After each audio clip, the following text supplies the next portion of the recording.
We're already breaking records with the intensity of our storms, the number of forest fires, the periods of drought. The polar ice caps are now melting faster than science had ever predicted. And if we do nothing, sea levels will rise high enough to swallow large portions of every coastal city and town. I reject that future. It's not the future we want for our children. I know the American people have been promised energy independence before, but I would not be running for president if I did not believe this time could be different. Not because I have some perfect solution that every other expert and every other candidate has somehow missed, but because I believe the American people are ready for a president who can unite us around a common purpose again. I believe that we're ready to lead.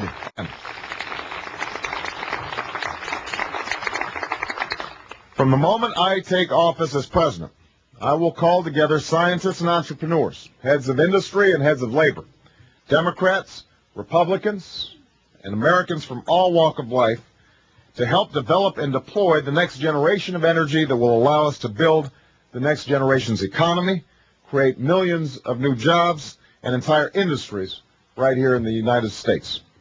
The first step in doing this is to phase out a carbon-based economy that's causing our climate change. As president, I will set a hard cap on all carbon emissions at a level that scientists say is necessary to curb global warming, 80% by 2050.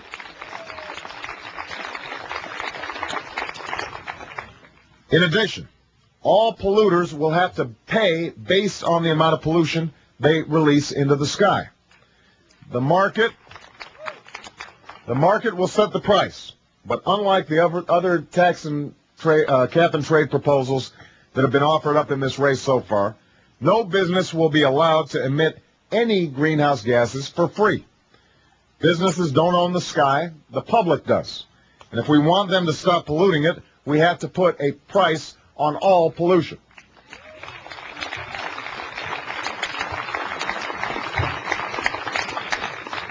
Once we make dirty energy expensive, the second step of my plan is to invest $150 billion, much of that generated from the auction that I just mentioned, from the cap and trade system I just mentioned, $150 billion over the next decade in clean, affordable energy.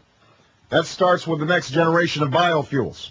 In just 2 years, the renewable fuel standard I helped pass has sparked an historic expansion in the production of biofuels like ethanol.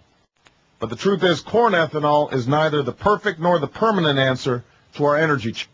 That's why we must invest in the next generation of advanced biofuels like cellulosic ethanol that can be made from things like wood chips. The struggling paper mills in New Hampshire would be back in business if they could use wood to produce biofuels. And that's something that we should invest in. Many of these clean energy technologies, including the solar panels being used over Stonyfield farms, are being developed in research labs and facilities all across America at this very moment. The problem is they might never get further than that. U.S. venture capital does a great job investing in research and development, but we don't do enough to take risk out of bringing the new discoveries into the wider marketplace. This will change when I'm president. I will launch a clean technologies venture capital fund that will provide $10 billion a year for 5 years to get the most promising clean energy technologies off the ground. This venture capital fund will get new technologies from the lab into the marketplace so that in the next few years, the American economy can benefit from America's innovations. The third step in my plan is to call on businesses, government, and the American people to make America 50% more energy efficient by 2030. This is by far the fastest, easiest, and cheapest way to curb our emissions and save money at the same time. This is a place where businesses like Stonyfield and towns like Keene have led, and there's no reason why the rest of America can't do the same.